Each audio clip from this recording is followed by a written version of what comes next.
이제 하나님께서 우리에게 말씀하시는 시간입니다.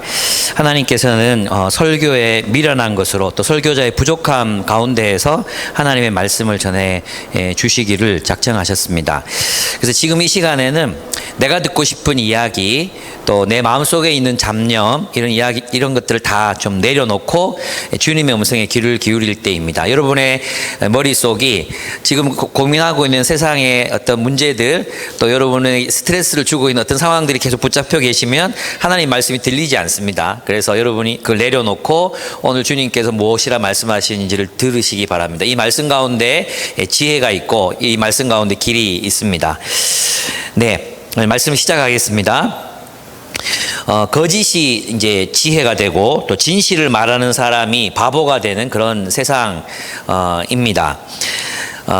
이런 세상에서는 사람들은 자신의 솔직한 생각과 또 감정을 숨기면서 살아가게 되죠. 그래서 여러분들이 대화를 하는 중에 언어 습관이 이런 사람들을 조금 보셨을 겁니다.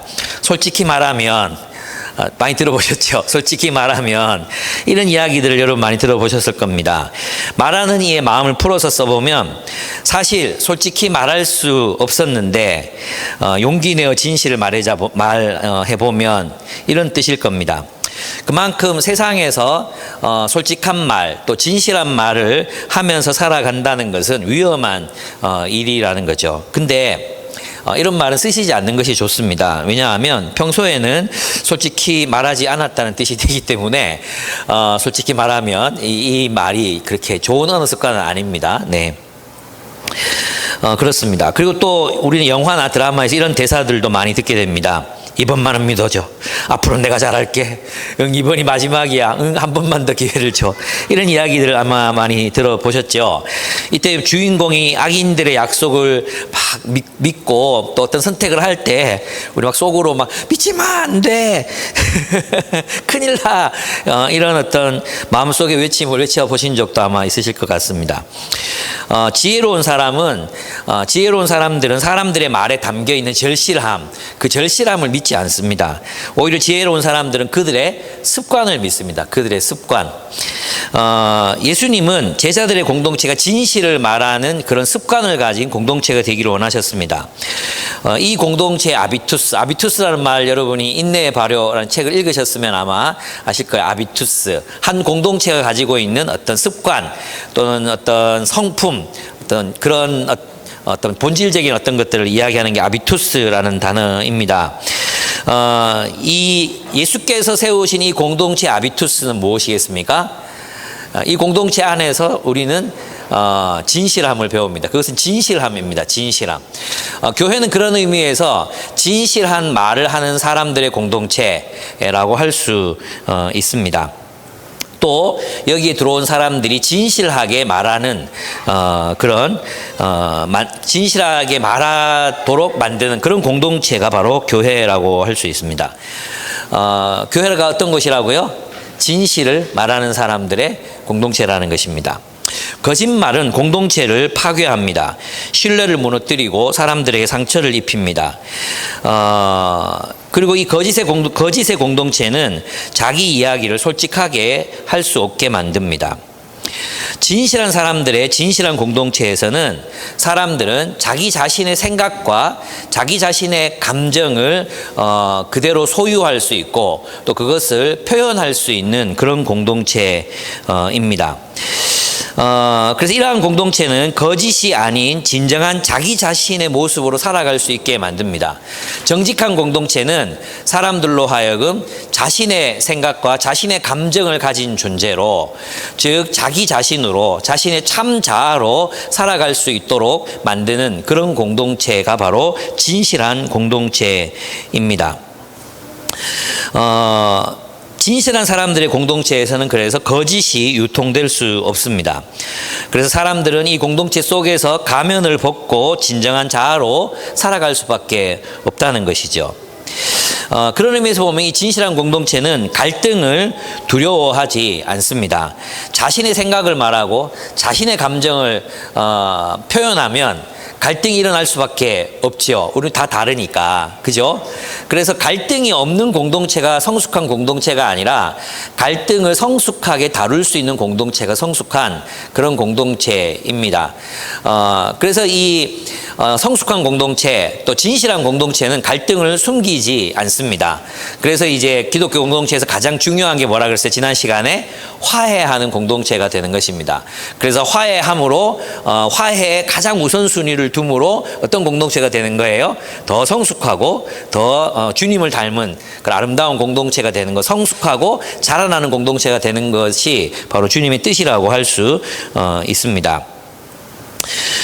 진실한 공동체는 갈등을 두려워하지 않는데 그 이유는 사람들로 하여금 자신의 생각과 자신의 감정을 소유하고 또 그것을 표현할 수 있도록 권장하는 공동체이기 때문이에요. 그렇습니다. 그래서 이제 예수님께서는 이제 진실한 공동체를 이루라고 이제 33절에서 37절까지 말씀하십니다. 33절을 보면 옛 계명은 너는 거짓 맹세를 하지 말아야 하고 네가 맹세한 것은 그대로 주님께 지켜야 한다고 말했다고 주님이 말씀하십니다. 이 옛 계명은 모세가 이제 말씀하신 것이죠. 그런데 예수님은 아예 맹세를 하지 말라고 명령하십니다. 왜 맹세를 하지 말라고 말씀하십니까? 우리는 이런 이제 예수님의 명령을 들으면 너는 맹세를 하지 말라 이러면은 우리는 맹세 안 하는데요. 나는 맹세 안 하는데요. 그러면서 이제 마치 이 말씀을 지키고 있는 것처럼 이게 착각할 때가 정말로 많습니다. 그런데 이제 맹세하지 말라 이런 말은 무슨 뜻이냐면 존재 그 자체로 진실한 사람이 되라는 뜻입니다. 맹세가 없이도 진실한 말을 하고 진실한 삶을 살라는 것이죠. 그래서 예수님의 제자는 예면 예라고 말하고 또 아니면 아니라고 말하는 그런 공동체를 이루어야 하고 또 다른 사람들이 예라고 말했으면 예라고 믿고 아니라고 말했으면 아니라고 믿는 그런 진실한 공동체를 이루어 가야 한다. 이것이 맹세하지 말라는 예수 그리스도의 말씀의 어떤 진수라고 할 수 있습니다. 여러분 왜 맹세하게 됩니까?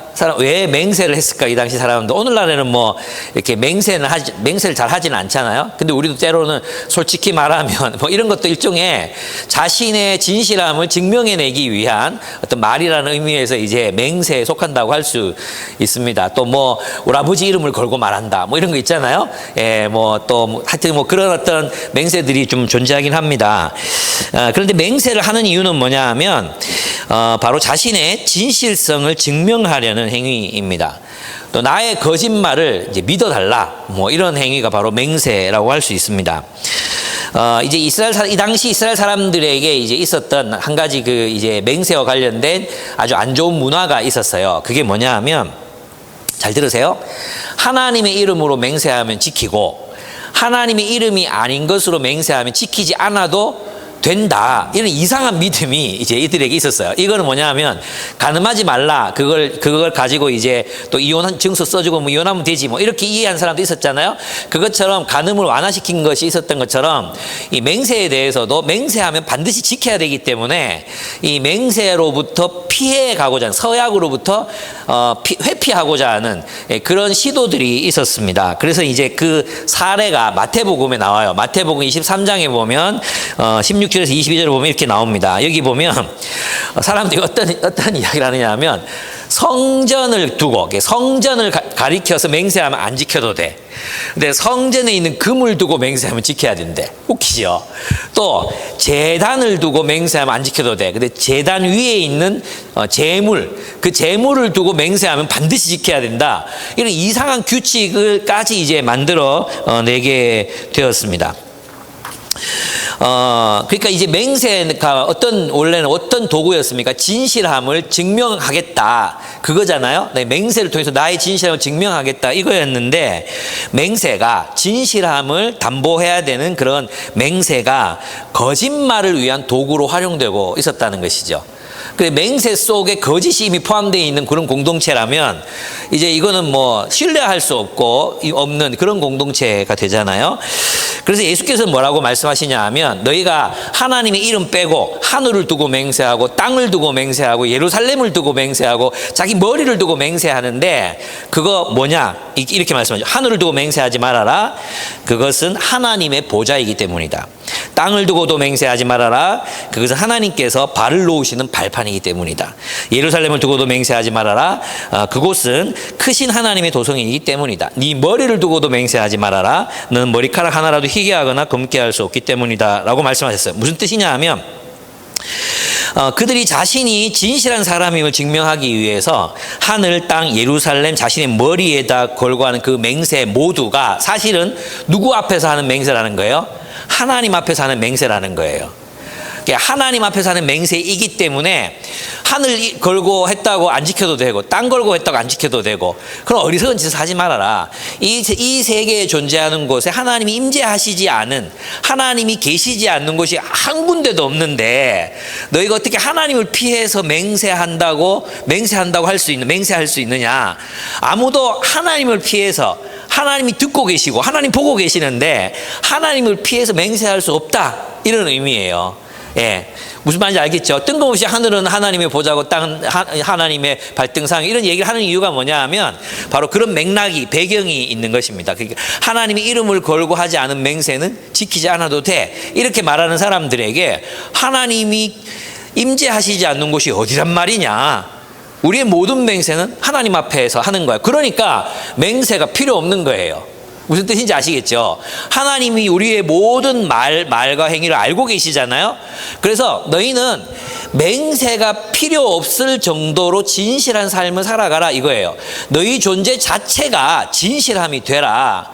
뭐 다른 사람이 나보다 큰 어떤 존재가 나의 진실함을 입증한다고 말하지 말고 너 자신이 가장 진실한 존재로 살아가라. 이것이 예수님께서 제자들에게 요구하신 삶이었습니다. 게다가 이제 검은 머리를 흰 머리로 바꿀 수 없다 이렇게 얘기했잖아요. 아니 뭐 나이 드니까 검은 머리 흰 머리 되던데요 한다든지 또 여러분이 그 염색하면 되는데요 이런 생각하지 마시고 그냥 이제 흰 머리를 갑자기 까만 머리가 되게 한다는 우리 의지로 할 수 없잖아요. 이건 무슨 말이냐면 이런 거예요. 너희가 검은 머리가 흰 머리 되게 할 수 있고 흰 머리가 검은 머리 되게 할 수 없듯이 사실 팩트 옳은 것을 거짓이 진실이 되거나 진실을 거짓으로 바꿀 수 없어. 맹세를 통해서 진실을 거짓으로 바꿀 수 없어. 흙을 백으로 바꿀 수 없어. 이런 의미인 거예요. 무슨 뜻인지 아시겠죠?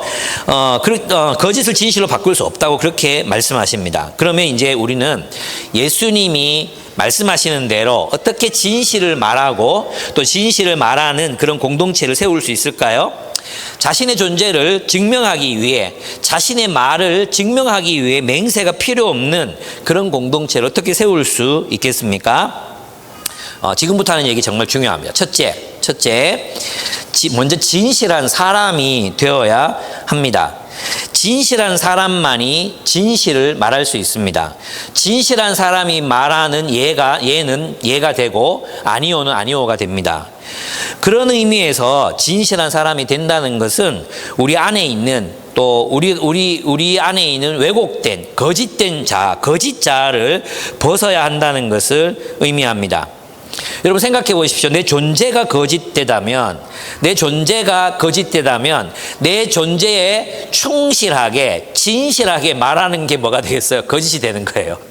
거짓된 존재가 자신의 존재에 충실하게 말하면 거짓말이 되는 거예요. 무슨 뜻인지 아시겠죠? 진실한 존재가 진실한 자신을 근거로 말하면 모든 말이 진실이 되지만 거짓된 존재가 자신의 존재에 충실하게 진실을 말하면 거짓말이 되는 것입니다. 왜냐하면 내 안에 이미 왜곡된 가치관과 왜곡된 판단과 왜곡된 생각들이 나오게 되기 때문이에요. 그래서 진실한 말을 한다는 건 사실 쉽지 않은 그런 이야기입니다. 그래서 예수님께서 진실한 말을 하고 진실한 공동체를 세우라는 이 이야기가 뭐냐 하면 어떤 의미에서 보면 너희는 이 공동체 안에서 진짜 자기를 발견할 수 있는 거짓 자를 벗고 성장해가는 그런 공동체가 되라는 그런 의미라고도 할 수 있습니다. 여러분, 거짓 자는 어떻게 생깁니까? 무엇 때문에 생겨납니까? 예, 상처 때문에 생겨납니다. 상처. 그죠? 근데 상처 자체는 우리의 인격을 왜곡시키지 못합니다. 상처 자체는. 그런데 문제는 뭐냐 하면 상처에 대한 기억은 우리를 왜곡시킬 수 있어요.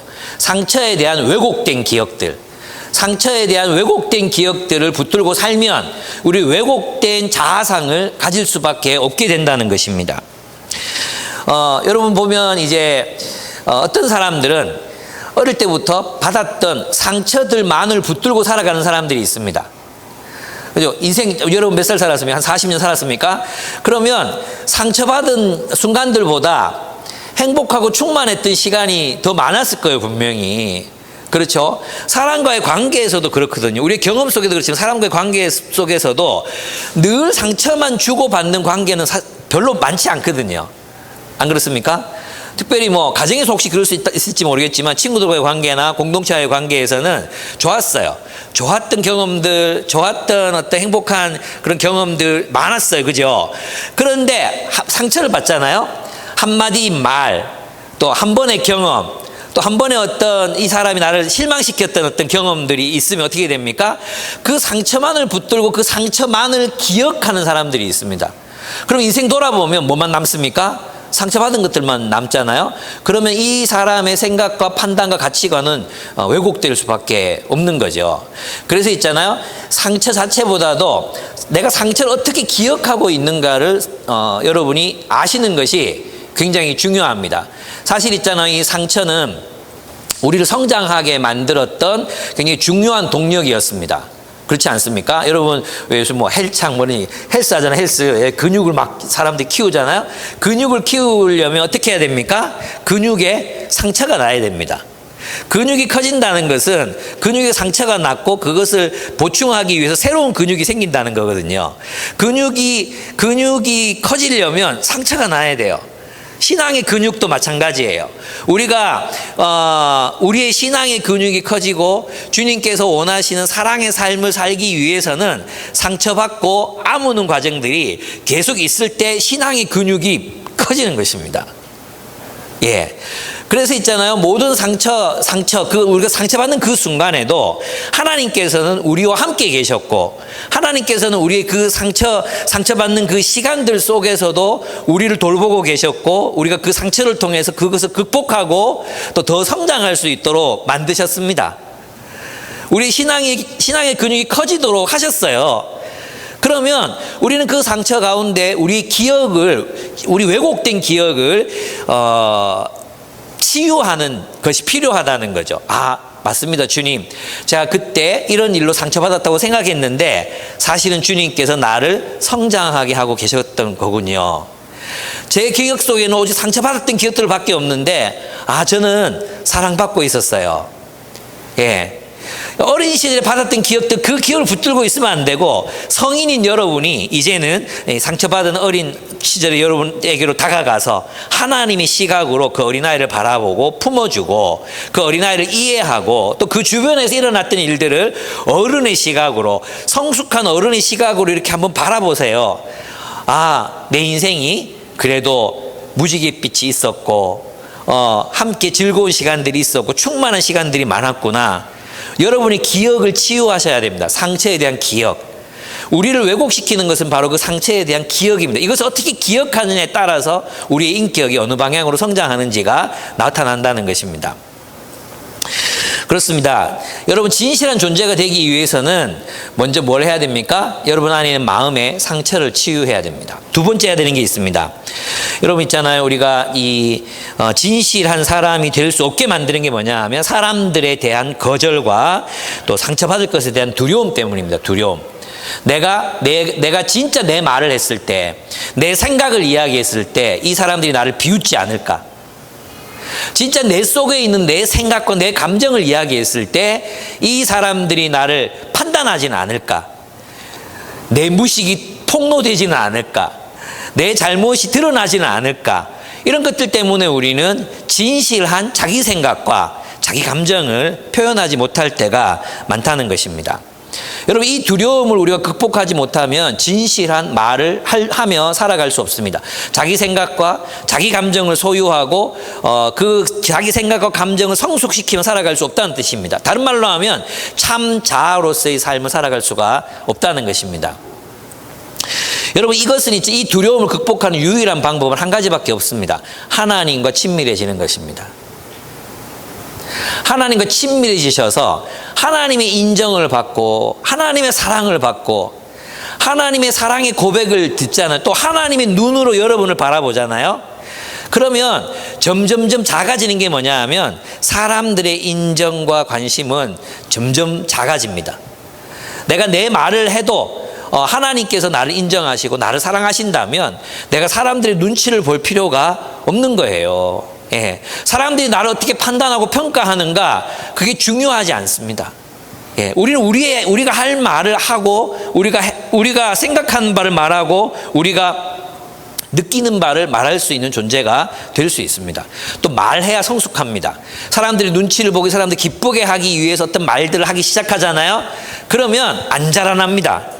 예, 내가 어떤 틀린 말을 하고 또 미성숙된 말을 하더라도 그 말을 할 때 우리는 다른 사람들과의 대화와 공동체 안에서의 어떤 교류를 통해서, 교제를 통해서 성장하고 성숙하게 됩니다. 그렇습니다. 하나님의 사랑을 많이 받으면 사람들에게 인정받을 필요성은 점점 줄어들고요. 하나님과 친밀함이 멀어지면은 사람들의 큰 말이 필요합니다. 여러분은 지금 어떤 상태입니까? 사람들에게로부터 인정받는 말, 사람들이 나를 거절하지 않고 다 인정해 주도록 내가 어떤 이 사람들이 원하는 말, 그런 말을 해주는 삶을 살고 있으면 하나님과 친밀하지 않다는 뜻입니다. 하나님은 우리가 우리 자신으로 살아가길 원하십니다. 예면 예라고 하고 아니면 아니라고 말해라. 그리고 이 공동체에서는 예라고 말했으면 예라고 알아듣고 아니라고 말했으면 아니라고 알아들어라. 저기 본심은 아니면서 말이야, 다 보이는데 말이야, 이런 소리 하지 말아라. 진실한 공동체가 되어가라. 주님이 말씀하신 거예요. 세 번째, 진실하게 되기 위해서 우리가 해야 되는 게 뭐냐 하면 바로 죄악된 세상으로부터 형성된 옛자를 벗어버리는 것입니다. 예, 그래서 있잖아요. 세상에서부터 진실을 말하다가 쫑꾸 먹고 욕 먹고 진실을 말하다가 괜히 막 있잖아요. 비판당하고 그랬던 경험들이 있으니까 이 공동체에 들어와서도 자기 말을 하지 못해요. 자기 감정을 표현할 수 없어요. 그죠? 이걸 벗어야 돼, 이제. 하나님이, 예수님이 제자들에게 요구하시는 것은 진실한 말을 하는 것이다. 그렇습니다. 이것도 한 가지 방법밖에 없어요. 그죠? 어떻게 벗어버리냐? 새로운 공동체 안에서 새로운 말을 하는 훈련을 하는 것입니다. 예. 새로운 말을 배워야 돼요. 언어를 배워야 돼요. 그죠? 새로운 언어를 배우셔야 됩니다. 내 말을 하고 내 생각을 말하는 그런 훈련을 이 공동체 안에서 해야 됩니다. 그리고 공동체는 어떻습니까? 그 말을 하는 사람들의 말을 이해하려고 노력하고 들으려고 노력하고 그렇게 해 나가야 합니다. 그렇습니다. 우리는 기억해야 됩니다. 우리가 진실한 존재가 되지 못하면 우리가 하는 모든 말들은 사실은 거짓이 될 수밖에 없다는 것입니다. 예. 그래서 진실을 말할 수 없게 되죠. 진실한 존재가 되어가야 합니다. 두 번째로 우리가 진실한 존재가 되라고 했잖아요. 두 번째는 진실을 말하는 사람들이 되어야 합니다. 그래서 있잖아요. 우리는 타인을 조종하려는 시도를 해서는 안 됩니다. 우리가 어떤 말을 함으로 이 사람에게 내가 원하는 어떤 행동을 하게 하기 위해서 내가 사람들 조종하려 해서는 안 된다는 것입니다. 과장해서 말하고 그렇게 해서는 안 된다는 것입니다. 나는 내가 할 말을 그냥 하면 돼요. 내가 할 말을 내 말을 그냥 전달하면 되는 거예요. 이 사람에게 어떤 행동을 이제 유도하기 위해서 내가 어떤 말을 하잖아요. 그것은 바로 악입니다. 악. 그것은 과장해서 나오는 것입니다. 제가 이제 우리 명은이에게 이 잘못을 했어요. 예. 이 죄를 지었습니다. 예. 우리 명은이 똑똑하고 또 공부도 꽤 잘하거든요. 근데 시험을 잘 못 쳐요. 공부는 잘하는데 시험 성적이 좀 안 좋아요. 그래가지고 제가 우리 명은이를 좀 공부 좀 시켜야 되겠다는 마음으로 이제 어떻게 했냐 하면, 야, 네가 네 성적으로 이제 아이들 바닥 깔아주고 있잖아. 그러니까 명은이가 뭐라 그러냐 하면, 예, 그게 그리스도인의 삶이에요. 바닥 깔아주는 사람. 십자가를 지는 사람은 바닥을 깔아줘야 돼요. 그래서 막 저한테 이제 저항을 한 거죠. 제가 깨달았어. 그런 말을 하면 안 돼. 그죠? 우리는 이제 어떤 사람들 어떤 행동을 유발하기 위해서 이제 어떤 이걸 하잖아요. 그렇게 하는 이유가 뭐냐면, 내가 이렇게 말해야 이 사람이 이런 행동을 할 거야라고. 그러니까 이 사람에게 책임을 안 주는 거죠, 그거는. 나는 내가 해야 될 얘기만 하면 돼요. 그리고 이 사람이 책임을 져야죠. 자기가 말을 들었잖아요. 그럼 이 사람이 책임을 져야 되는데, 우리 이것에 대해서 이제 이 사람의 어떤 행동은 좋은 행동이라 할지라도 그걸 유도하기 위해서 이제 다른 말을, 과장된 말을 또는 왜곡된 말을 할 수 있다는 거죠. 예, 그래서 그렇게 말하면 안 된다는 것입니다. 그래서 우리는 타인을 조종하려는 시도를 그쳐야 돼요. 또 두 번째 뭐가 필요하냐 하면, 타인의 압력에 굴복해서도 안 돼요. 그러니까 여기 이 사람들 앞에서 이렇게 말해야 내가 인정받겠지? 그게 아니라 내 생각, 내 감정을 그대로 말하는 것, 지혜롭게 말하는 법, 그걸 배워야 합니다. 그렇습니다. 원래 인간 공동체는 자신의 생각과 자신의 감정을 가질 권리가 있습니다. 그래서 여러분, 문제는 뭐냐 하면, 사람들이 자신의 생각이 무엇인지 모르고 자기가 느끼는 감정이 무엇인지 모른다는 것입니다. 생각보다 어떤 마음이야 라고 물으면 자기 마음을 모르는 사람들이 대부분이에요. 예. 우리가 건강하게 자신의 생각과 감정에 반응해 주는 공동체를 만나보지 못했었기 때문에 늘 조종당하거나 늘 압력을 받거나 이런 상황 속에서 우리가 놓여 있었기 때문에 자기 말을 하는 것에 대한 두려움이 있어요. 자기 말이 없어요, 어떤 사람들에게는. 또 자기 감정이 없어요. 타인의 감정이 자기 감정이 되고 타인의 말이 자기 말이 되는 경우들이 많아요. 그래서 있잖아요, 진실한 말을 하라, 예면 예라고 아니면 아니오라고 하는 게 쉽지 않은 문제예요. 무슨 말인지 아시겠죠? 그것은 우리가 그리스도 안에서 진짜 자기를 발견하고 그 그리스도 안에서 자기의 말을 하기 시작할 때, 언어를 새롭게 배우기 시작할 때 비로소 우리는 예면 예라고 하고 아니면 아니라고 말하는 법을 배울 수 있게 됩니다. 저는 그래서 기쁨의 교회 공동체에서 여러분들이 자기 말을 하는 법을 배우게 되기를 바랍니다. 그래서 있잖아요, 이게 진실을 말한다고 해서 있잖아요, 이게 아니에요. 자기 감정을 막 쏟아놓는 거, 그게 솔직해지는 게 아니라는 거 아시죠? 예, 진실한 존재로부터 진실한 말이 나온다 그랬잖아요. 자기 감정을 막, 힘든 감정 막 쏟아놓는 게, 그걸 보고 솔직하다 이렇게 말할 수는 없어요. 또 어떤 게 아니냐 하면 막 공격하는 거 있어요. 내가 솔직하게 말할게 하면서 막 공격해요. 막. 이것도 진실하게 말하는 게 아니에요. 그건 공격이죠, 공격. 예. 그리고 가르치는, 뭐 얘기하면 자꾸 가르치려고 해요. 가르치는 자세로 말하는 사람들이 있어요. 이것도 다 진실하게 말하는 것과는 거리가 멉니다.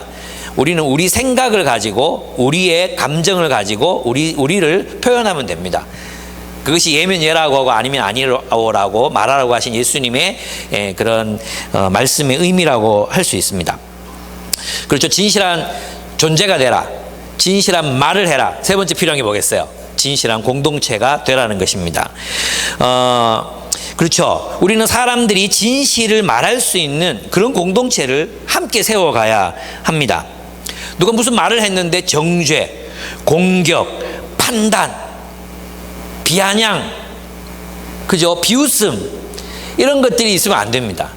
예, 누가 이야기하든지 그들의 이야기에 경청할 수 있는 그런 공동체를 세워야 합니다. 정죄가 아닌 이해, 공격이 아닌 인도, 코칭, 지시가 아닌 겸손함과 온유함으로 서로의 말에 귀를 기울일 수 있는 그런 안전한 공동체, 경청하는 공동체를 함께 세워가야 합니다.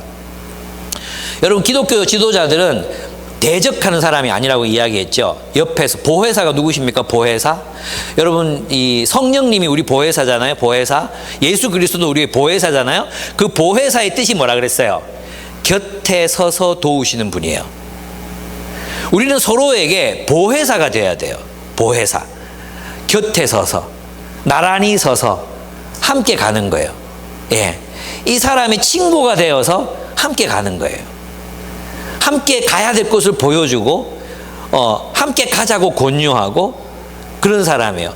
맞은편에 서서 호루라기 불면서 따라와 이 새끼야! 이렇게 하는 게 공동체, 성숙한 공동체가 아니라 보혜사, 곁에 서서, 옆에서 함께 걸어가 주는 사람, 그들이 보혜사예요. 그런 의미에서 우리가 진실한 공동체를 이루기 위해서는 우리가 서로에게 보혜사가 되는 공동체가 되어줄 때 비로소 우리는 사람들이 자기 말을 하게 된다는 것입니다. 자기 말을 하게 만드는 그런 공동체. 얼마나 좋습니까? 자기 말을 해도 정죄받지 않아. 자기 말을 할 때 지혜를 얻어. 오히려 사람들 대화를 통해 지혜를 얻어. 어디로 가야 될지 알겠어. 자기 말을 할 때 지지와 격려를 얻어. 이런 공동체를 함께 세워가야 한다는 것입니다. 그렇습니다. 또한 있잖아요. 우리가 알아야 되는 게 뭐냐면 이것도 꼭 기억하셔야 돼요. 어떤 내가 내 생각을 말했을 때 다른 지체가 나와 다른 생각을 말할 수 있잖아요. 그죠? 또 어쩌면 이 공동체에서 나같이 생각하는 사람 나밖에 없을 수도 있어요. 그죠? 다른 사람 다 똑같이 생각, 이 사람이 다르게 생각할 수도 있잖아요. 그랬을 때 이걸 공격이라고 받지 말라는 거예요. 나랑 생각이 다르구나. 이 사람들에게서 내가 배울 수 있는 게 뭘까? 그렇게 생각해야지. 나와 목사님하고 대화를 나누는데 목사님이 다른 생각을 말했어. 내가 공격받았다. 내가 틀렸다고 말하더라. 이렇게 생각하시면 안 되는 거예요. 나는 나의 의견을, 나의 생각을 말했잖아요. 거기에서 배울 수 있는 건 배우고, 또 걸러내야 될 건 걸고, 자기 걸 수용하는 건 자기 책임이란 말이에요. 자기 책임. 근데 우리 다들 자존감이 낮아. 한국 사람들 특징, 자존감이 낮아요. 자존감이 낮다 보니까 토론이 안 돼. 다른 얘기하면 삐지는 거예요, 자꾸. 나는 너랑 생각이 다른데 이렇게 말하면 저 새끼가 나를 틀렸다고 하는 거라면서 이게 삐지는 거예요. 그런 의미에서 성숙한 공동체는 다른 생각들을 막 주고받으면서도 고집 부리지 않고, 그래, 그건 네 생각이 맞는 것 같아. 그래, 저건 당신 생각이 맞는 것 같아. 그래서 서로 배워가는 그런 있잖아요. 그래서 윈윈 할 수 있는 그런 공동체, 그런 교회를 우리가 함께 세워갔으면 좋겠습니다. 그렇습니다. 그래서 정말 주님이 원하시는 공동체는요, 지위가 높든 낮든 자기 생각을 말하고 타자의 생각을 들을 수 있는 그런 공동체가 성숙한 공동체인 것입니다.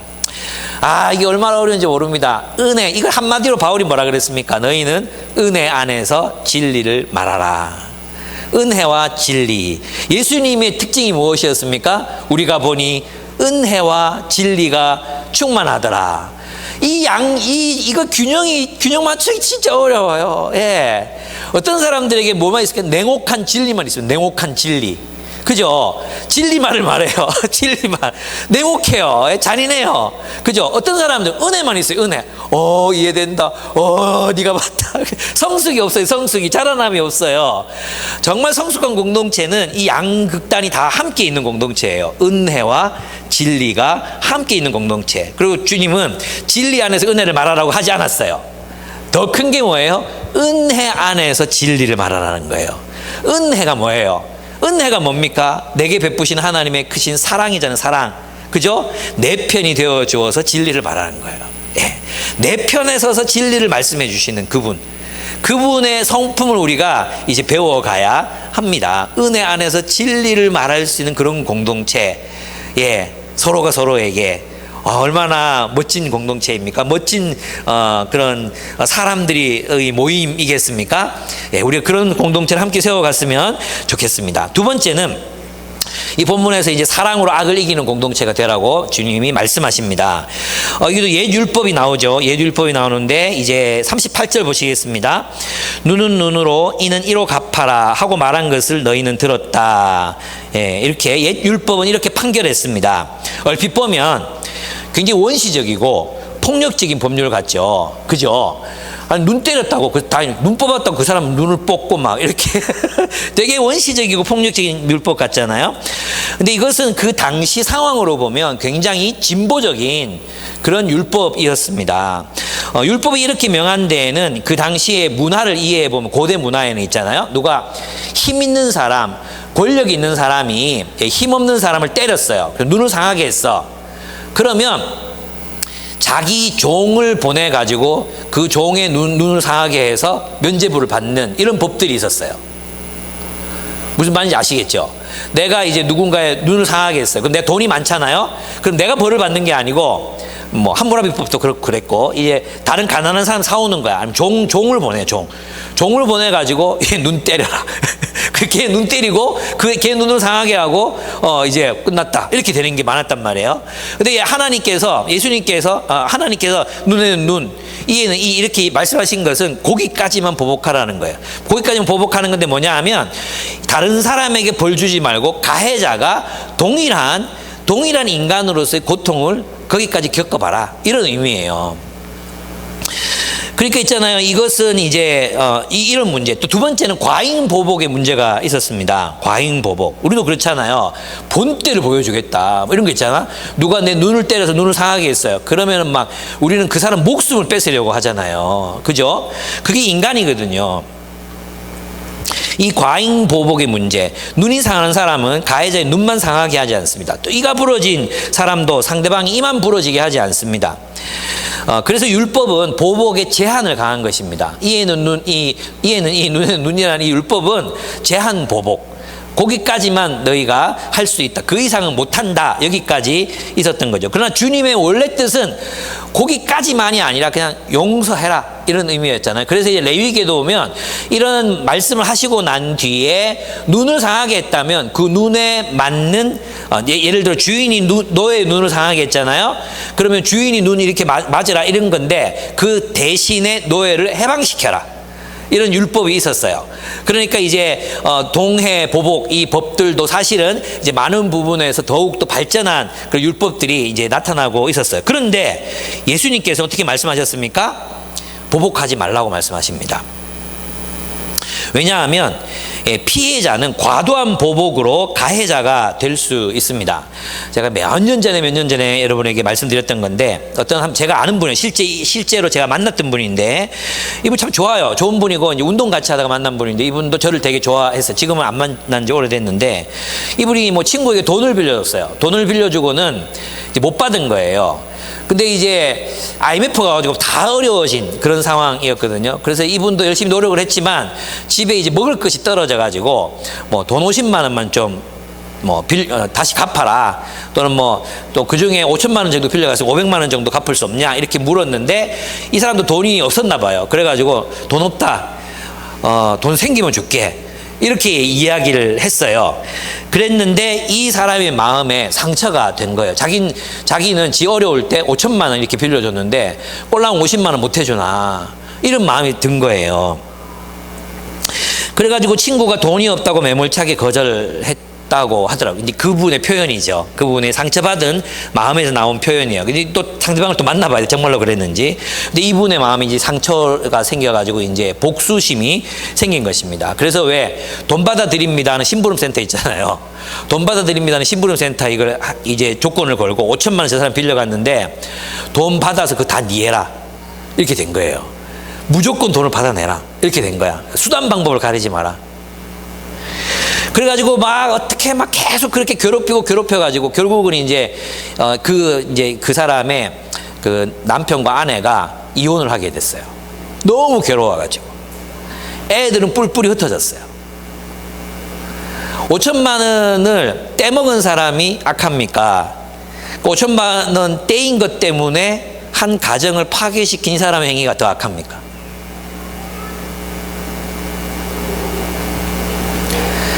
주님이 피해자가 얼마나 쉽게 가해자가 될 수 있는지 아셨기 때문에 보복을 피하라고 말씀하시는 것입니다. 여기서 말하는 것은 사적인 보복을 말해요. 주님께서는 정부라는 하나님의 권위를 대행할 기관을 주셨잖아요. 이런 일이 날 때는 정부에 위탁할 수 있어요. 정부에. 법원에 고발할 수 있는 거죠. 판결을 내려달라 이렇게 할 수 있어요. 근데 사적으로 보복하지 말라는 거예요. 그런 식으로. 악을 악으로 갚지 마라. 주님의 명령은 악을 악으로 갚지 말고 폭력에 대해서 폭력으로 맞서지 말라는 것입니다. 오히려 선으로 악을 극복하라고 말씀하십니다. 본회퍼는 어떻게 선으로 악을 극복할 수 있는지를 말합니다. 제가 이 구절이 너무 좋아서 그냥 인용을 그대로 해드리겠습니다. 타자의 악이 저절로 멈추고 그 악이 찾던 것, 곧 저항과 그 악을 더욱 부추길 새로운 악을 만나지 못할 때 타자의 극복은 이루어진다. 악이 어떤 대상도 어떤 저항도 만나지 못하고 제자가 그 악을 견디고 참을 때 그 악은 무력해진다. 여기서 악은 이제 대적할 수 없는 적수와 마주친다. 물론 이 마주침은 저항의 마지막 잔재까지 취소되고 악을 악으로 갚는 것을 포기하는 행위가 철저히 이루어지는 곳에서만 일어난다. 여기서 악은 악을 유발하려던 자신의 목표를 달성하지 못하고 홀로 남게 된다. 이렇게 이야기하셨습니다. 무슨 말입니까? 사탄은 악을 악으로 갚게 함으로 악을 증폭시킨다는 것입니다. 이 세상에 폭력에 맞서게 함으로 그 악을 증폭시켜요. 그리고 그 순환고리가 끊어지지 않고 계속해서 돌아가게 만든다는 것입니다. 그렇습니다. 요 이제 근처 유라교회라고 있잖아요. 이제 저쪽으로 올라가셨는데 제 아는 김강원 목사님께서 이제 학대받는 두 자매를 도왔어요. 어머니가 계시는데 이 두 딸을 데리고 이 두 딸이 다 직장인이야. 뭐 한 명 간호사고 막 이런데 직장인인데 이 막 카드를 막 이 딸들의 명의로 해가지고는 막 카드 빚을 막 지는 거예요. 그리고 막 돈도 있으면은 막 그냥 막 뺏어가고. 네. 그래서 이게 늘 학대를 당하니까 목사님이 보시다가 너무 안 돼가지고 도저히 어머니와 같이 살아가지고는 이 문제를 극복할 수가 없겠다. 그래서 교회에다 재운 거예요. 교회에서 보호하면서 이제 사모님하고 같이 밥도 해주고 뭐 이렇게 이제 살게 한 거예요. 그런데 이 어머니가 누구를 대동하고 나타나느냐 하면 자기 그 애인을 대동하고 나타난 거예요. 그래서 니들이 이 찌라시에다가 있잖아요. 어느 교회 목사가 자기 두 딸을 감금해 놓고 성폭행하고 있다. 이런 찌라시를 아시죠? 유라 저쪽에 있는 그 식당 거기에 주차장에다가 사람들 막 와이퍼에다 딱 붙여놓고 뿌리고 막 이러고 있는 거예요. 그럼 목사님이 화가 나겠습니까? 안 나겠습니까? 이 사람들이 또 쳐들어가지고 교회 문을 막 두드리면서 부시면서 있잖아요. 막 살려나라고 막 고함을 지르는 거예요. 멱살잡이하고 이러는 거예요. 근데 이 사람들이 이렇게 하는 이유가 있어요. 근데 그렇게 하는데 목사님이 치아라 그러고 한 대라도 때리잖아요. 방어하는 척을 한 대로 때리잖아요. 그럼 뭘로 걸려 들어가는지 아십니까? 폭행으로 걸려 들어가는 거예요. 여기서는 있잖아요. 경찰들도 이 사람들이 폭행으로 걸면 여기서 빠져나올 수가 없대요. 그래서 대부분 악인들이 그런 식으로 사실은 피해자들에게 이렇게 가해를 가하게 함으로 소송을 걸어가지고 자신들의 죄가 없는 것처럼 그렇게 만든대요. 그래 목사님이 이거를 이제 미리 알고 있잖아요. 절대 손을 대지 않았대요. 가만히 있었대요. 그래가지고 무사히 넘어간 사례가 있어요. 그래서 막 서로 고발하고 고발당하고 막 이랬던 일들이 있거든요. 세상법에서도 있잖아요. 보복하면서 뭐가 일어나는지 가해가 일어난다고 판단하는 거예요. 여러분 자녀들 키워보면 우리도 이제 그런 일들이 있는데 첫째가 둘째를 말로 자꾸 괴롭혀요. 첫째는 절대 폭력을 행사하지 않아요. 근데 말로 자꾸 괴롭혀요. 말로 뭐 하지 마. 그런데 우리 둘째는 이제 둘째는 그 견디다가 하지 마라, 하지 말라고, 하지 말라 그랬잖아. 여기까지는 괜찮아. 근데 그렇게 하면서 한번 빡 때리면 무슨 일이 발생합니까? 동생이 형을 때렸다. 이런 불륜이 어디 있는가? 이런 동생이 형을 때렸다. 이렇게 때리는 순간 나의 정당성은 없어지는 거예요. 제 말 이해되십니까? 그래서 주님께서는 폭력에 폭력으로 맞서지 말라고 하신 것입니다. 악한 자를 대적하지 말라고 말씀하신 거예요. 그러면 이제 우리 이런 생각이 들죠. 진짜. 아니, 기독교인은 그러면 계속 당하고 있어야 됩니까? 계속 당하고 있어야 됩니까? 뭐, 두들표도 맞고, 막 도둑놈 들어가지고 애들 어떻게 막 때리고 이러는데 가만히 있어야 됩니까? 이런 생각 할 수 있잖아요. 이제 그게 아니에요. 이 본문에 보면은, 이렇습니다. 예수님이 이제 설명하시거든요. 오른쪽 뺨을 치거든 왼쪽 뺨을 돌려대라 이렇게 말씀하시잖아요. 여러분 오른쪽 뺨을 치는 건 어떤 행위라 그랬어요? 오른쪽 손으로 오른쪽 뺨을 모욕하는 행위라 그랬죠. 여러분 사람이 마주서 가지고 오른뺨을 때리려면 어떻게 해야 돼요? 이렇게 때리면 왼쪽 뺨이 맞아지잖아요. 서로 해보실래요? 한번 때려보실래요? 왼쪽 뺨이 맞잖아요. 근데 오른쪽 뺨을 때리는 거는 이제 손등으로 이렇게 쳐야 되는 거예요. 이거는 이제 주인이 노예를 모욕할 때, 모욕하거나 막 이렇게 야단칠 때 있잖아. 이것도 못해, 이 새끼. 이럴 때 이제 했던 행위가 오른손으로 오른 뺨을 치는 행위였어요. 근데 오른쪽은 신성한 쪽이거든요. 신성한 쪽. 그래서 있잖아요. 이게 주인이 노예를 치는 것에 대해서는 그 당시 이렇게 이게 별 말이 없었어요. 그런데 동일한 계급인데 어떤 사람이 화가 나서 싸우다가 오른손으로 왼쪽 뺨을 쫙 올려 붙였어요. 그러면 이 때린 사람은 이 맞은 사람에게 하루치 임금으로 배상을 해야 했어요. 예, 하루치 임금.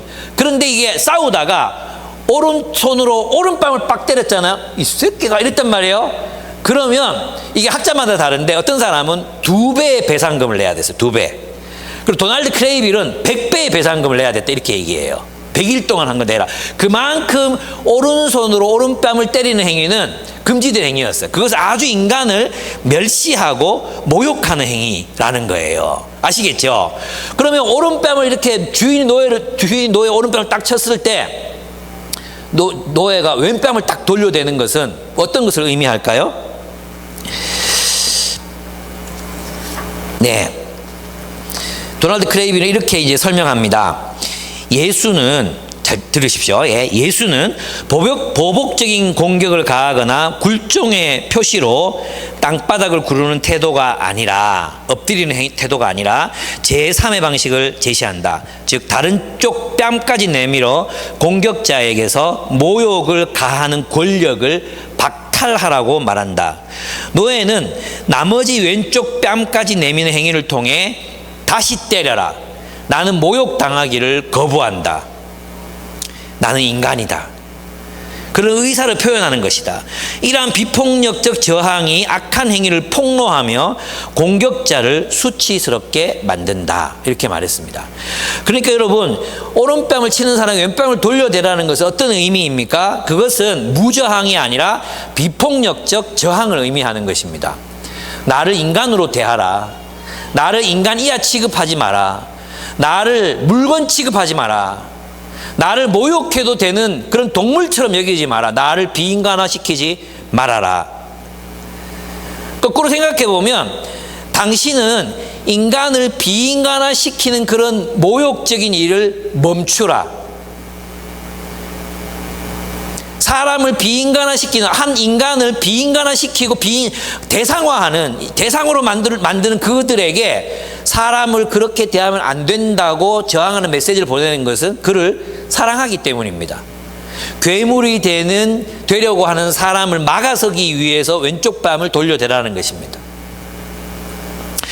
뒤에도 이제 목사님 좀 해석이 이상한 것 같은데 뒤에도 나옵니다. 그 뒤에 나오는 게 뭐냐 하면 악한 자들이 우리를 고소하여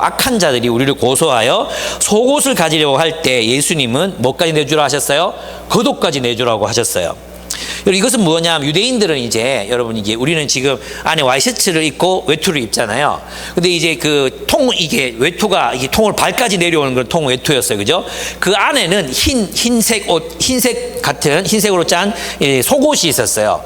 예, 속옷. 그건 이제 팬티가 아니라 긴 발까지 내려가는 와이셔츠 정도라고 생각하시면 돼요. 예, 그런 속옷이 있었는데 그 속옷을 이제 가지려고 하는 사람이 있을 때 겉옷까지 내려가는 거예요. 근데 유대법에는 어떤 경우에도 누가 입고 있는 겉옷을 빼앗아가면 안 돼요. 왜냐하면 이 겉옷은 밤에 덥고 자는 이불이기 때문에 이제 중동은 굉장히 춥거든요. 밤에 굉장히 추워요. 그래서 계절을 막론하고 이 겉옷을 담보를 잡아가지고 돈을 빌려주는지 하는 것도 하지 말라 그러셨거든요. 근데 겉옷을 내어주라는 거예요. 무슨 뜻이겠습니까? 이건 이 정황을 알아야 돼요. 어떤 사람이 있잖아요. 악한 마음을 먹고 내가 가진 그 조그만한 것, 내가 가진 속옷, 그걸 갖고 싶어 해. 그래서 거짓으로 고소를 하는 거예요. 그럴 때 나는 어떤 모욕을 당하게 됩니까? 나는 그 속옷 정도 되는 돈을 빌려가지고 주지 않은 파렴치한 사람, 돈 떼먹은 놈, 무슨 뜻인지 아시겠죠? 그런 놈으로 취급하는 거예요. 억울한 일, 억울하게, 우리를 정죄하는, 너 이딴 놈이잖아. 너 이것도 안 하는 나쁜 놈이잖아. 이렇게 우리를 판단하고 정죄하는 거잖아요. 그런 사람들에게 거독까지 주라는 건 뭐예요? 나 그런 사람 아니야 라는 거죠. 나 그런 사람 아니야. 너 달라는 대로 줄 수 있는 사람이야. 너 내 속옷을 원해? 고소할 필요 없어. 우리 집에 돈 많아. 우리 집엔 돈 없는데 우리 하나님 돈 많아. 이것도 가져가. 이렇게 할 때 그 악인의 악한 동기가 어떻게 해요? 폭로되는 것입니다. 폭로되는 거예요. 그렇습니다. 이때 예수님은 겉옷을 내어줌으로 속옷을 가지려고 하는 악인의 행위를 노출시키고 악한 행위를 노출시키고 웃음거리로 만들고 정의를 실현하라고 말씀하시는 것입니다. 그것은 무저항이 아니라 저항인 거죠. 저항. 그리고 나를 그냥 착취의 대상으로 여기는 악한 뜻으로 나의 것을 빼앗으려고 하는 그들에게 대하여 그들을 부끄럽게 만드는 그 나의 의로움을 증명하는 그런 행위가 바로 겉옷까지도 내어줘 버려라 하는 것입니다. 이것이 비폭력 저항이라는 것을 어떻게 알 수 있냐? 세 번째 또 더 알 수 있습니다. 로마 군인들이 유대인들에게 오리를 가자고 할 때 예수님 어떻게 하셨어요? 심리를 가져라고 얘기해요. 오리는 2km죠. 예, 심리는 4km죠. 오리는 30분 정도 걸어가야 되는 거리예요. 그죠? 요 정도 거리를 이제 로마법에 의하면 피식민지 국가, 그 식민지 국가에서는 지배받는 국가의 국민들에게 로마 군인들 누구에게라도 오리까지는 자기 짐을 들고 걸어갈 수 있게 했어요. 법에 정한 거예요. 법에 정한 거. 근데 제자들에게는 심리를 가져라 그래요. 심리를. 무슨 말이요? 법을 넘어서서 뭐 하라는 것입니까? 당신은 나를 이 식민지 국가의 노예로 생각하지만 나는 한 인간으로서 당신을 돕겠습니다. 나를 비인간화하지 마십시오. 당신도 인간성을 잃어버리지 마십시오. 이런 일을 할 때는 겸손하게 부탁하셔야 되는 겁니다. 이런 비폭력적 저항인 거예요. 명령하여 오리를 가자. 오리가 필요하십니까? 제가 심리 가드리겠습니다. 나는 관대한 인간입니다. 나는 너그러운 사람입니다. 우리의 존재를 증명하라는 것입니다. 그래서 예수님이 가르치신 것은 무저항이 아닙니다. 비굴한 굴종도 아닙니다. 사람을 비인간화시키려는 사람들에게 당신은 하나님의 형상으로서의 인간성을 잃으시면 안 됩니다 라는 것을 알려주는 사랑의 저항 행위. 우리를 돈 버는 도구로 전락시키는 그런 사람들에게 당신은 우리를 그런 식으로 보게 된다면 당신이 괴물이 됩니다. 그렇게 하시면 안 됩니다. 우리들에게 갑질을 하고 자신이 마치 갑질을 해도 괜찮은 존재인 것처럼 스스로 괴물이 되어가는 사람들에게 당신은 인간성, 하나님의 형상을 지닌 존엄한 존재인데 그렇게 망가지셔서는 안 됩니다. 그런 저항의 행위, 그 사랑을 일깨우는 사랑의 저항 행위가 오리를 가고 왼쪽 뺨을 돌려대는 그리고 겉옷까지도 벗어주는 행위가 그 당시에는 그런 사랑을 위한 저항 행위였다는 거예요. 또 하나는 뭐냐 하면 당신은 나를 그런 방식으로 비인간화해서는 안 됩니다. 그렇죠? 그래서 있잖아요. 우리는 그 누구도 그 어떤 법들도 어떤 권력들도 우리를 비인간화시키려는 압력에 굴복하지 말고 하나님의 형상으로서 인간다움을 지켜내기 위해 저항하라. 이것이 바로 예수께서 우리에게 가르치신 명령이라는 것입니다. 법이 말한다고 사람들이 너를 그렇게 규정한다고 사람들이 너 속옷을 빼앗아 간다고 거기에 대해서 너희들이 법 안에 갇히지 말고 내가 어떻게 살아가는 것이 하나님의 자녀로서 하나님의 그리스도의 제자로서 인간답게 사는 삶인지를 인간답게 사는 삶을 포기하지 말아라. 그게 예수께서 가르치신 비폭력 저항이라는 것입니다. 그래서 우리는 폭력에 대하여 폭력을 맞서지 않습니다. 악한 자에게 우리가 보응함으로 그 참교육 이런 시리즈 많이 나오죠. 참교육 시리즈. 여러분 드라마에서는 참교육 받고 어떻게 물러나잖아요. 실제에서는 참교육 받고 칼 들고 와요. 예, 드라마에서는 내가 잘못했는데 깨갱하면서 가지만 실제에서는 참교육 받은 사람들은 칼 들고 와요. 칼 들고. 절대 그 어떤 보복이나 이런 것들이 그 자리에서 이렇게 선순환되지 않습니다. 절대로. 인간이 약하기 때문에. 그래서 비폭력으로 저항하라는 것입니다. 그들의 악함을 드러내고 너희의 선함을 증명해내라. 삶으로. 그렇습니다. 그것이 주님이 가르치신 말씀이었습니다. 근데 마지막으로 네 원수를 사랑하라는 계명이 나오죠. 43절 48절입니다. 너희는 이제 내 옛 계명, 여기 43절을 보시면 내 이웃을 사랑하고 내 원수를 미워하여라 하고 말한 것을 너희는 들었다 그랬는데, 이 말씀은 구약에 나오지 않습니다. 그러니까 내 이웃을 사랑하라는 명령은 나오는데 내 원수를 미워하라는 명령은 나오지 않습니다. 어떤 명령이 나오냐 하면 레위기 19장 18절에 보면 이 말씀이거든요. 한 백성끼리 앙심을 품거나 원수 갚는 일이 없도록 하여라. 다만 너는 내 이웃을 내 몸과 같이 사랑하라. 이 명령이 나와요. 그러면 동족에게 원수 갚으면 안 되잖아요. 그죠? 이걸 어떻게 해석하겠어요? 다른 나라 적국 놈들은 원수구나. 이렇게 되는 거예요. 원수로 삼아도 돼. 이렇게 되는 거예요. 형제 자매를 사랑하라 이랬으면 우리는 어떻게 합니까? 형제 자매만 사랑하고 우리 이웃은 사랑 안 해. 그게 하나님 뜻이 아니잖아요. 형제 공동체가 중요하지만 공동체만 사랑하고 공동체 밖에 있는 사람은 사랑하지 않아도 돼. 이게 사람들이 하는 계산이라는 거예요. 얼마나 악합니까? 예수님 당시에도 이런 사람들이 있었습니다. 열심당원들이 있었죠. 열심당원들은 원수인 로마에 협력하는 제사장들과 또 귀족들을 원수로 여기고 암살하기도 했었습니다. 에세네파들은요, 원수를 미워하라 그랬어요. 그 원수가 누군지 아십니까? 로마인들이었어요. 로마인들을, 악인을 미워하라. 이웃을 사랑하고 악인들을 미워하라고 가르쳤습니다. 여러분 있잖아요. 이거 우리가 참 잘해야 되는 건데 우리는 이렇게 생각합니다. 악인을 미워함으로 우리가 의로워진다고 생각해요. 에세네파처럼 악인들을 미워하는 강도가 강하면 강할수록 있잖아요. 전두환 저 새끼 이러잖아요. 그죠? 그렇게 강하면 강할수록 어떻게 합니까? 자기가 의로워진다고 생각해요. 이게 에스네파 열심당원들 또 그 당시 유대인들이 가졌던 그런 의로운 마음이었습니다. 의로운 게 아닙니다. 예수님은 제자들에게 말씀하십니다. 적개심으로 가득 찬 그들의 길을 걷지 마라. 원수를 사랑하라고 명령하십니다. 여러분, 이제 원수를 사랑하라 이렇게 말하면 여러분들은 이렇게 생각하죠. 여러분에게 원수가 없잖아요. 그죠? 여러분 원수 있는 사람 손들어. 내게 원수가 있습니다. 내가 갚아야 될 원한이 있습니다. 우리 부모님의 원수, 우리 가문의 원수, 이런 거 없잖아요. 그래서 나는 원수 없는데 원수를 사랑하라 이때 보고 그냥 넘어갈 수 있겠다 생각하잖아요. 근데 신약 성경에서 이 원수는 누구냐 하면 내게 적개심을 가지고 나타나는 사람들입니다. 내게 적개심을 가지고 나를 대하는 사람이나 집단들을 원수라고 합니다. 예수님 당시에도 제자들은 자신들을 향해 내뿜는 적개심, 적의를 견뎌내야 했습니다. 제자들은 이스라엘의 규범과 가치를 파괴하는 자들로 여겨졌습니다. 그래서 동족들에게 미움을 받았습니다.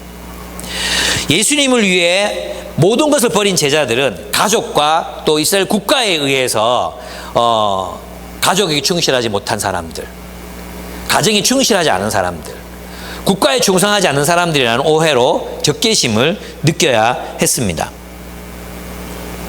유다와 또 로마의 어떤 권력자들은 이들이 폭력적인 혁명을 꿈꾸는 불순한 존재로 여겨서 적대시하고 죽이려고 들었습니다. 그러니까 원수는 누구냐 하면 우리를 정죄하는 사람들입니다. 악하다고 판단하는 사람들이 우리의 원수들입니다. 당신 틀렸어, 당신 악해, 이런 게 원수죠. 원수는 있잖아요. 우리를 원수로 여기는 사람들, 그들은 우리를 악하다고 판단하고 정죄하는 사람들 이라고 할 수 있습니다. 그런 원수를 주님은 여러분 당신 악해, 그리고 그 마음을 풀지 않아요. 내가 어떤 선의를 드러내고 내가 어떻게 사랑하고 용서하고 또 다가가려고 애를 쓰고 그래도 내게 마음을 풀지 않는 사람들이 있어요. 그들이 원수예요. 그들이 원수. 예. 근데 저는 있잖아요, 그 원수를 사랑하기 전에 우리가 먼저 해야 되는 게 있다고 생각해요. 잘 들으세요. 우리가 타인을, 또 누군가를, 형제 자매 중에 누군가를 원수로 대하고 있지는 않습니까? 아니요, 저는 원수로 대하는 사람 없는데요. 누군지 아십니까? 사랑하려고 다가오는 사람에게 계속 거리를 둬요. 나와의 관계에 문제가 생겼는데 풀려고 다가오는 사람들에게 계속 거리를 두고 적개심을 표현합니다.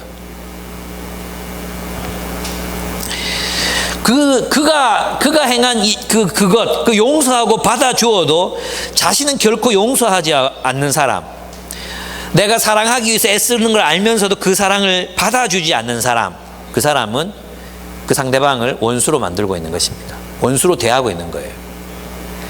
내게 마음을 열고 다가와서 관계를 회복하고 싶어하고 또 나와 좋게 지내고 싶어 하는데 나는 계속해서 그 사람을 너 아니야, 너 틀렸어, 멸시하는 사람.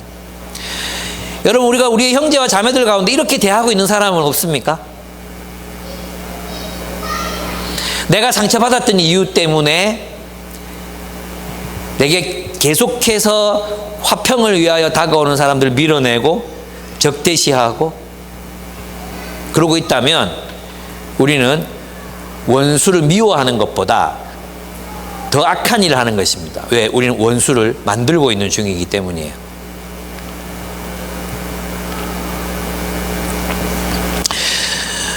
그렇습니다. 그 다음 우리를 원수로 여기는 사람들, 즉 우리를 악하다고 판단하고 정죄하는 사람들과 우리가 원수라고 여기는 사람들, 우리가 악하다고 판단하는 사람들을 사랑해야 한다고 주님이 말씀하십니다. 심지어 우리를 박해하는 사람을 위해서는 기도해야 한다고 주님이 말씀하십니다. 왜 그렇습니까? 우리가 하나님의 자녀이기 때문입니다. 하나님의 자녀는 하나님의 성품을 담습니다. 하나님은 악한 사람에게나 선한 사람에게나 똑같이 해를 떠오르게 하시고 의로운 사람에게나 불의한 사람에게나 똑같이 비를 내려주시는 분이 바로 하나님이시기 때문입니다. 하나님은 우리 모두에게 사랑을 베푸시는 분이십니다. 그래서 여러분, 우리 제자들의 의는 세상 사람들의 의보다 더 탁월한 의, 비범한 것이어야 한다고 주님이 말씀하십니다.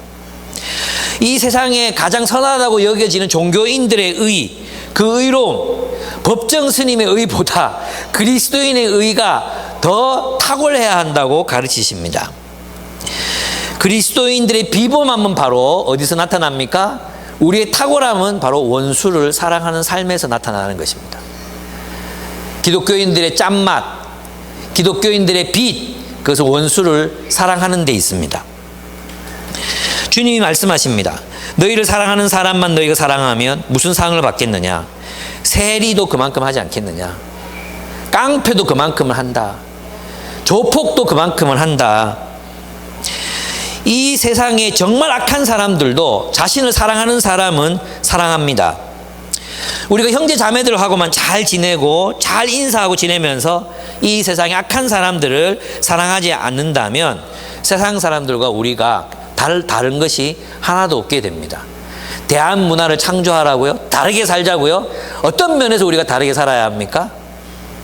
원수를 사랑하는 삶에서 우리는 다르게 될 수 있습니다.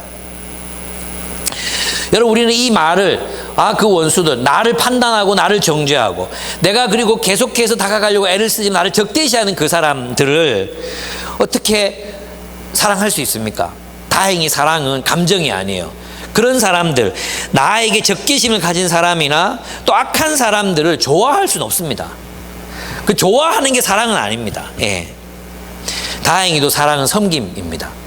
우리는 우리를 적개심을 가지고 대하는 사람이나 또 우리가 악하다고 판단하는 사람들을 섬기고 사랑할 수 있습니다. 싫지만 사랑할 수 있다는 뜻입니다. 예. 싫어하지만 사랑할 수 있습니다. 부모가 되어보면 압니다. 자녀들의 모든 행위가 다 막 좋지 않습니다. 사랑스럽지 않습니다. 예. 싫지만 우리 사랑하잖아요. 그죠? 그러니까 안 버렸죠. 예. 안 버리고 안 죽이고 치고 살고 있잖아요. 예. 똑같습니다. 우리는 원수에게 친절하게 대함으로 그들의 머리에 숯불을 쌓아 놓을 수 있습니다. 예수님은 제자들의 공동체가 비범하기를 원하십니다. 우리가 하나님을 닮은 하나님의 자녀라면 우리에게 적개심을 가지고 대하는 사람이나 사람들을 사랑할 수 있습니다. 주님은 우리가 완전하기를 원하십니다. 주님이 뭐라고 말씀하십니까? 예, 마지막 절에 보면은 그러므로 하늘에 계신 너희 아버지께서 완전하신 것 같이 너희도 완전하여라 말씀하십니다. 그리스도인은 언제 완전해집니까?